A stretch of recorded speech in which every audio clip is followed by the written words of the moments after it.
Good morning children. मैं Anita Sinha, standard 6 की Hindi grammar miss. बच्चों, आप इन छुट्टियों में क्या कर रहे हो? खेल के साथ साथ पढ़ाई कर रहे हो ना? आप तो बहुत बातें भी करते होंगे अपने दोस्तों से, अपने माता पिता से, अपने भाई बहन से। तो आपने ये कभी सोचा है कि आप जो बात करते हो उसमें कई शब्दों का प्रयोग होता है? इन शब्दों का निर्माण कैसे हुआ? ये शब्द कैसे बना? कहाँ से आया? आज मैं आपको इन शब्दों के बारे में जानकारी दूंगी। तो आप अपनी हिंदी व्याकरण की पुस्तक निकाल लीजिए और चैप्टर 4 खोल लीजिए। तो आपने चैप्टर 4 निकाल लिया। आप चैप्टर 4 का ये हेडिंग देखिए, क्या लिखा हुआ है? शब्द विचार। इंग्लिश में बोला जाता है मॉर्फोलॉजी। बच्चों, बात करने के क्रम में हम लोग बहुत सारे शब्दों का प्रयोग करते हैं। इन शब्दों का निर्माण कैसे हुआ, आओ मैं आप लोग को बता रही हूँ। यहाँ पर देखिए, यहाँ पर क्या लिखा हुआ है? कमल। कमल का अर्थ क्या है? कि कमल एक फूल का नाम है। जब कमल शब्द आप सुनते होंगे तो आपके दिमाग में एक चित्र उभर आता होगा कि कमल एक फूल है जिसके बारे में बोला जा रहा है। अब ये कमल शब्द कैसे बना?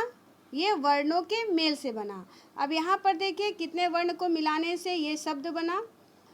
देखिए यहाँ पर क प्लस अ प्लस म प्लस अ प्लस ल प्लस अ, यानी कुल 6 वर्णों को मिलाकर ये कमल शब्द बना है। यानी शब्द का निर्माण कैसे होता है? वर्णों के मेल से होता है। अब यहाँ पर देखिए क्या लिखा हुआ है? मकल मकल।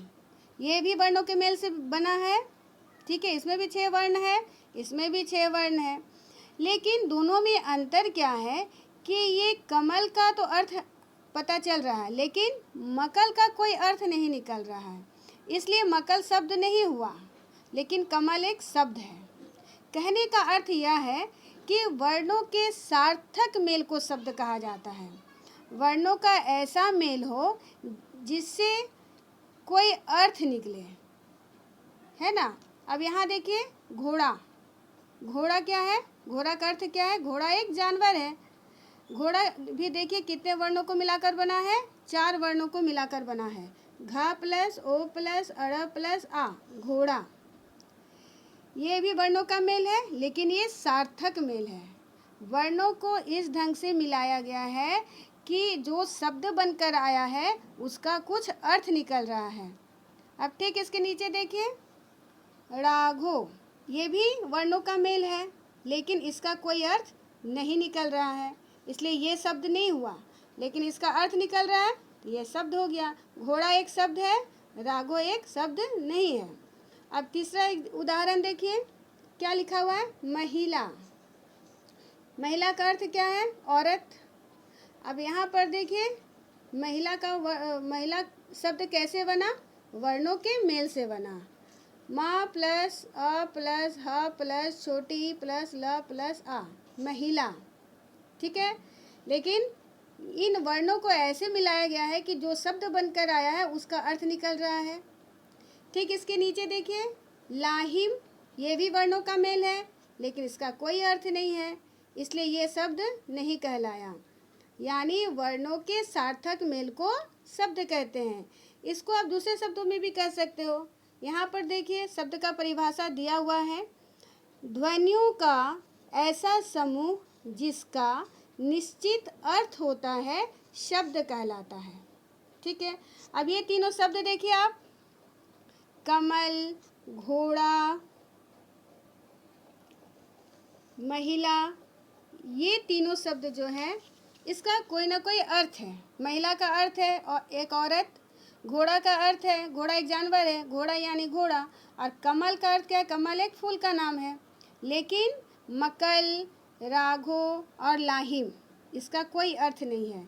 इसलिए कहा गया है कि वर्णों का ऐसा समूह जिसका कोई अर्थ हो शब्द कहलाता है। यानी वर्णों के सार्थक मेल को शब्द कहते हैं।